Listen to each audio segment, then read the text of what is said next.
Have you ever heard it said that you get out of life what you put into it? Today, we're going to talk about that. Welcome to the Natural Parents Podcast, where we will cover all things faith, health, family, and wealth through a biblical perspective of putting things in life that matter most back into order.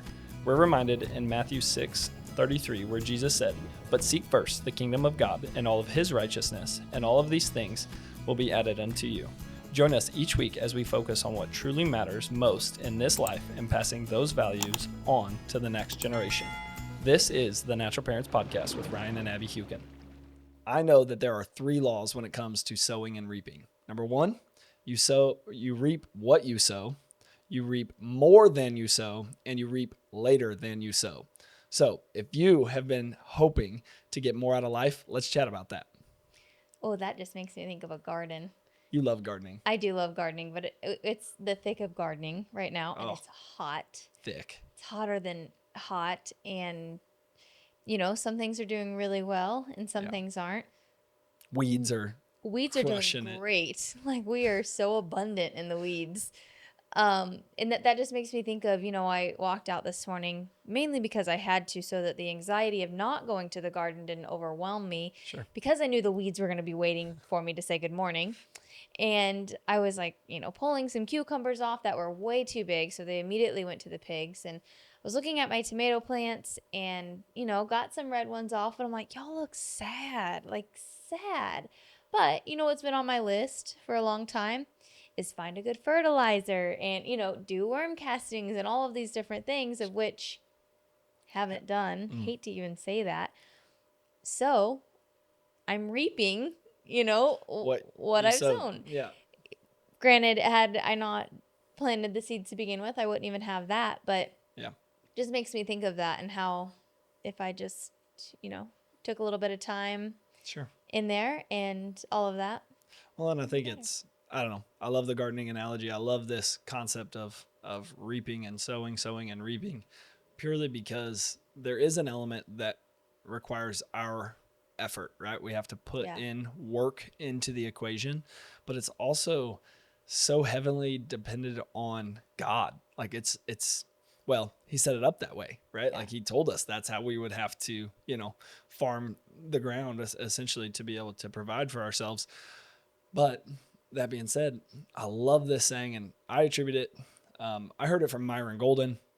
Myron Golden quoted someone else. I don't know who that was. So this will be the last time that I have to say Myron Golden said it, because now I get to just say I say all the time. But the saying is that any fool can count the number of seeds in an apple, but only God knows how many apples are in one seed. Yeah. And it's just so, so powerful. Like God, this whole thing is set up around the idea of, the fruit that can come of the work that you do through, sowing, actually putting in and then harvesting. And it's like one little bitty seed can grow into a tree that for 100 generations can, maybe not 100 generations, maybe 100 years can grow all this fruit. Like we have a pear tree on our farm that still, like, I don't know how it produces fruit, but it's been there for a long time. It's the biggest pear tree I've ever seen. Yes, and it has a huge hole in the middle of it. There's nothing left to it. No. And yet still every summer is just producing all these pears. Yes. Yeah. And I just love the idea that whenever somebody says, "Oh, it's just not working," but have you truly even tried to get it to work? Whatever that may be in life. And define work. Right. What is your outcome? What's success? Right. Have you defined that before you even started, The Bible says, another Myron Golden quote, he talks about it. The Bible says it. All work produces a profit. Mm-hmm. All work is profitable. It just might not be in the way that you thought it was going to be. Right. You might get out there and, working your fingers to the bone, whatever, but you're sweating. Hey, that's detoxing you. It's working for you. It might not be working in the way you thought it was going to, right? But like all these things, there is nothing in life that is wasted. And I want to talk about this topic so much because I feel like people get upset with their quote unquote lot in life, where they are currently in this position. And they just think, it's like, well, that's the way it's going to be. And they never strive for anything more than that. They think, and they've accepted this concept of an identity that is less than what they actually could become if they continued to stick to it. Right. And so, yeah. It is. It's like, oh, well, I must be nice. You've got this and that. And and they just take identity in maybe the life that they have right now. The lack. Yes, the lack, but what are you putting in, right? Mm-hmm. Are you watching silly TV? Like silly are you watching documentaries? Are you watching soap operas? Are you, Right. what are you putting in? Because nobody's, for one, mindset even changes just on its own overnight, just because you're like, I want my mindset to change, and you know, wiggle your nose and clap your heels together, whatever it may be. But are you reading books? Are you Sure. reading growth books? Are you nourishing your body? Are you moving your body? Are you praying? Are you doing all of these things that are, sowing in to reap a better harvest of your attitude and your willingness and your eyes open to opportunity? Yeah. Hope's not a strategy, right? Right. It's become one of our favorite things. And we could hope the day away, but it's not going to produce any outcome, any effect that we want it to. It actually requires that element of work. I talk with some of the other chiropractors I've tried to help launch their businesses, right? And I'll tell them, you're trying to overcome the physics principle is inertia. And I know you always make fun of me when I nerd out on the science of things, but I love this concept that so inertia is a physical principle that says the amount of work that has to be put into a system to overcome its current state. So if we're going to slide this cup across the table, I have to put in an amount of work that breaks that cup free from its state of friction where it's at right now.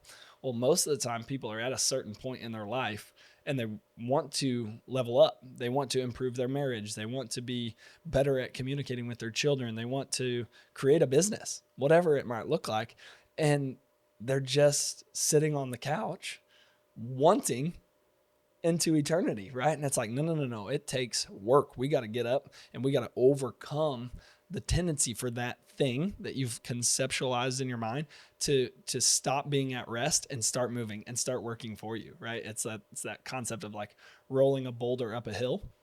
If you can get it to the top of the hill, it's going to go down really, really easy, right? But it's a fact of getting it there. And most people are at the bottom of a very steep hill. This is where they are. This is where they want to be.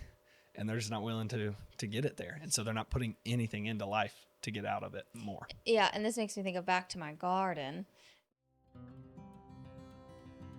If you are joining us for the first time since the expo, we are so glad that you are here. It was an amazing weekend. We got so much amazing feedback. Some were asking us to do it twice a year. Some were asking when the next one was. It was just all around amazing. Now, if you were there and you missed a speaker that you wanted to hear, or you just want to hear the replay, just go down in our description and you can click the link for our Off of Social Media community group where the replays will be. I've heard it said before, and I'm going to try to articulate this, is like, so take my sad tomato plants.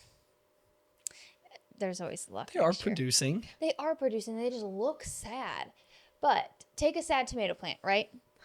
And now what do you do whenever you see a sad tomato plant? Like I said, I'm like, oh, I need to fertilize. Maybe it needs more water. Maybe it needs more mulch. Maybe it needs more this or that. Like, I'm not like, you silly goose of a tomato plant. Look at you. You do talk to your plants, though. I do talk to my plants, but not like that. Not negatively, not right? Negative. You're very uplifting and positive. Yes. Yeah. You look so good. She thinks I believe there is. Yes. But she knows, I don't want to say think, she knows there's power in the words, right? We speak to. Another study that's been done on that, right? And so with that, so you would never say that to that tomato plant, right? For one, if you don't believe that plants can hear you, you'll think it's useless. But for two, think of yourself as a sad tomato plant, right? You aren't like, you then would stop beating yourself up for not being what you want. You just have to change the conditions in the environment and what you're putting in to get a better return, right? So fertilizer, maybe reading good books that either, are biblical books or growth mindset books or a new habit book, something like that. Self-help junkie over here. Yes, exactly. Just something like that. So that's like the fertilizer to make the plant better, right? Have a better outcome, better fruit to produce for that. And so that just popped in my head of just that analogy, you never beat up the tomato plant. So we shouldn't beat up ourselves. We should just make sure that what we're doing to produce a prettier, better plant that we're more proud of is the same way that we're treating ourselves. Sure. And then comes into the other aspects of the law, right? So you reap what you sow. So we're talking about putting into the system, putting into the equation. Like that's the only way you're going to get anything out of it. If you plant an apple seed, you're going to get an apple tree, right? Yeah. If you get an apple tree, you might get tons of apples for, like I said, a long, long time. So you reap what you sow. Okay. You reap more than what you sow, right? So you put one thing in, if you're willing to put in a certain level of work, right? If you're willing to give more to that relationship, again, that might be a friendship, might be a marriage, might be a coworker's relationship, your child, whatever that looks like. If you're willing to put more into it, you are going to be more abundantly blessed. Like I think it's Ephesians says, pressed down, shaken together, running over. God will give you way more out Yes. of that than you ever put into it. It's just that the Bible is rich with these laws of gardening, if you will. And so you're going to get more out of it than you put into it. The question or the conversation today is really about, if you're mad with what you're getting out of it, you got to put more into it. You can't just walk around being mad about it, right? Right. A previous mentor of ours would always say, mirror, mirror. And that was such a concept for us to accept in our life, because sometimes you're walking around mad in life, or just frustrated or flustered with a certain situation or a certain person. Oftentimes it's people equal problems. We always joke, right? But they've treated you a certain way, or they didn't support you in a way that you thought they would support you, or this, that, or the other thing. And what could happen is that you have to take a moment and say, okay, let me look in the mirror. Am I showing up for people in the way that I want people to show up for me? Mm-hmm. And if the answer is yes, awesome. Press on, keep going, right? But I am always way more introspective, or I try to be, than I am looking outwards, because it's like, okay, if I'm not treating that person or this person with the respect they deserve, then how would I ever expect this one over here that I'm upset with to treat me that way? Right. Right. And so it's, again, reaping what you sow. You'll reap more than what you sow too. So sow into people and see how they, Yeah, but don't always expect it back from not that person, that but exact maybe person. other people, Yeah. right? We Right. say that in chiropractic all the time. You give, love, and serve out of your abundance without expectation of any of that in return, because you can't control that other person. All you can do is control who you are and what you're doing. Yeah, and an amazing book that comes up is The Power of One More by Ed Milet.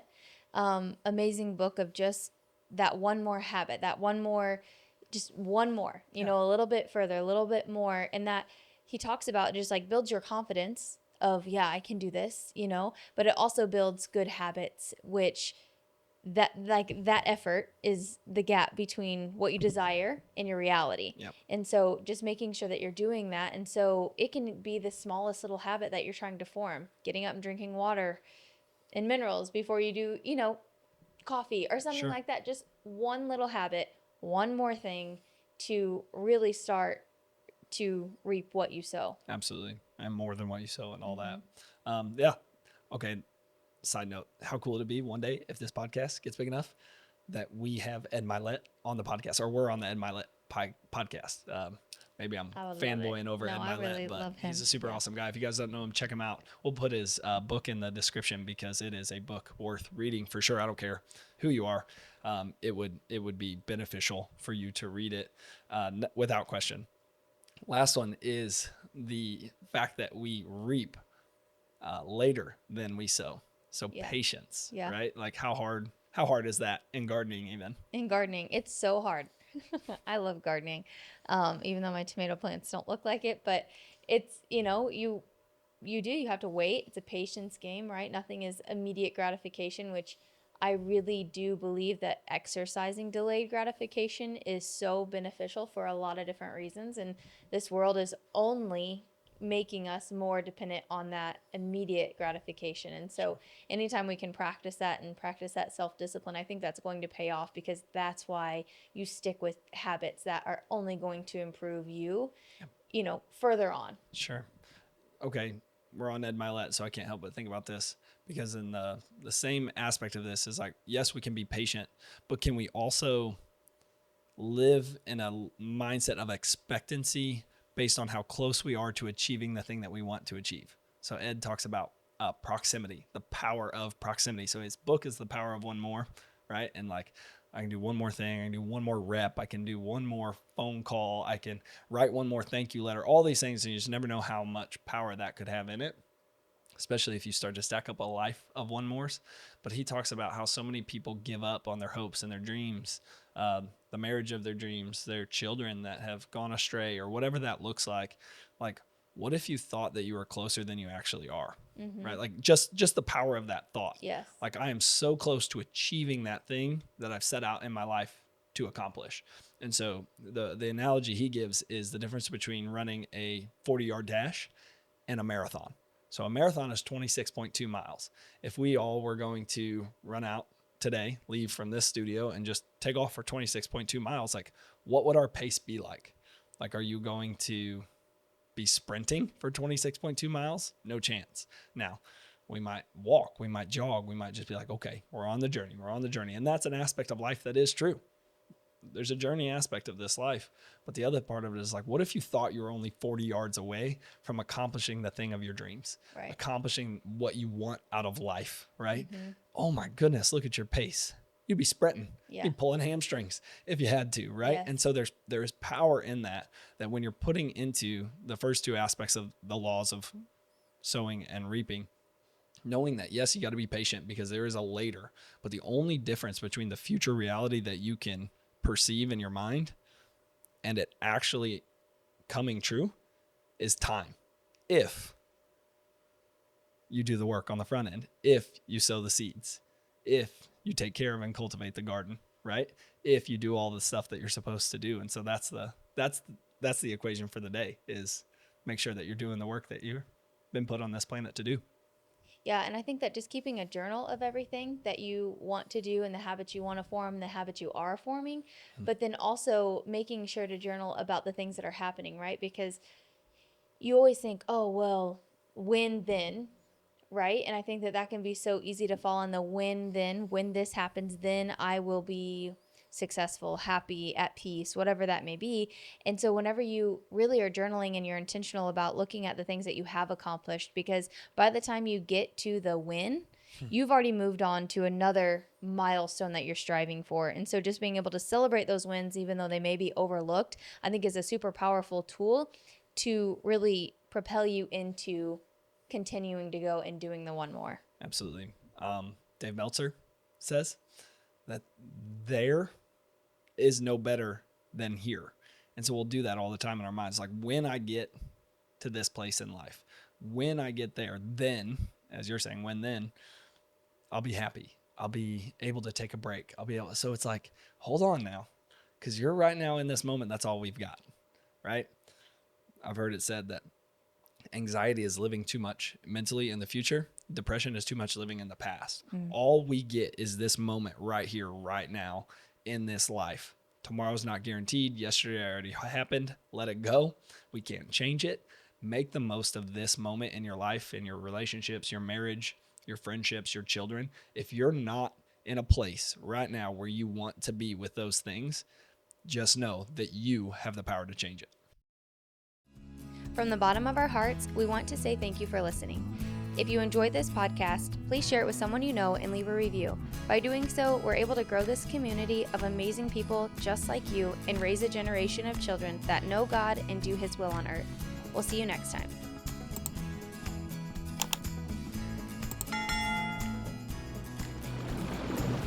This is the Natural Parents Podcast with Ryan and Abby Hukin.